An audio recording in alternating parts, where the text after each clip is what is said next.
comment déterminer le sens de variation d'une suite en utilisant un quotient. Donc, ma suite, je veux savoir si elle est croissante ou décroissante. Est-ce que les valeurs augmentent ou diminuent? Alors pour ça, je vais utiliser un quotient. Je vais prendre deux termes consécutifs, donc un plus 1 et un, et je vais en faire le quotient. Et ce quotient, je regarderai s'il est plus petit ou plus grand que 1.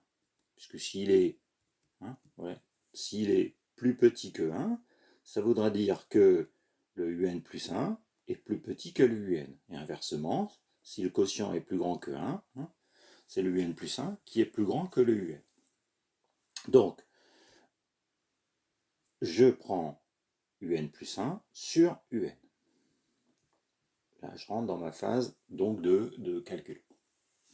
Donc, un plus 1, c'est 3 puissance n plus 1 sur 4 puissance, alors n plus 1 plus 2, j'arrive à n plus 3. En dessous, un, 3 puissance n sur 4 puissance n plus 2.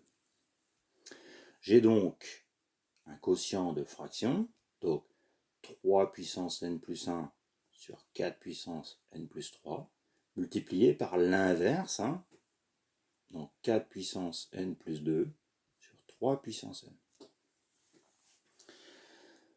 Je regarde que je peux simplifier, donc là j'ai 3 puissance n plus 1, c'est-à-dire 3 puissance n fois 3, et là j'ai 3 puissance n. Donc du coup, ici il va me rester 3.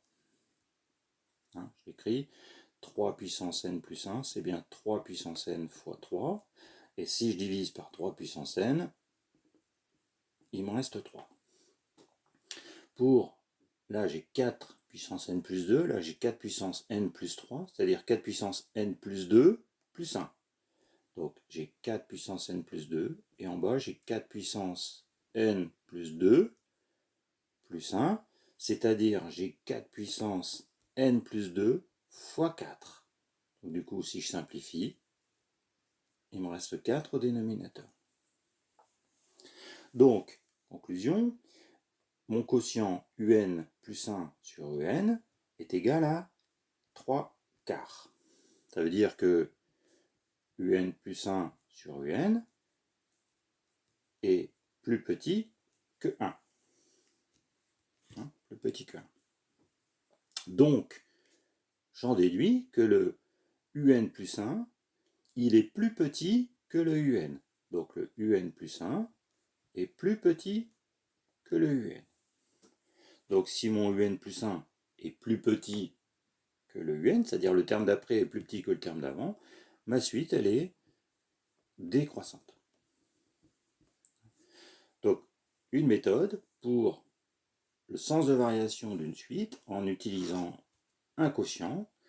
Si vous voyez que vous n'y arrivez pas avec le quotient, allez voir, là en les vidéos, on peut faire la même chose mais en utilisant une différence.